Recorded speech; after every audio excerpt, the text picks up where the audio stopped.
phân vân yêu em không anh tự hỏi trong tim anh lúc không hay đã sai cho người lấy đi đừng cầm đến và chân đi những cơn gió thoáng qua mau trái tim đã tổn thương nhưng luôn thuộc về em và anh cần em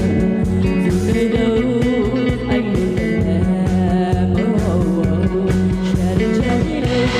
knowing through the motion là mình gái ra đi để giữ your heart share the journey lady baby in the ocean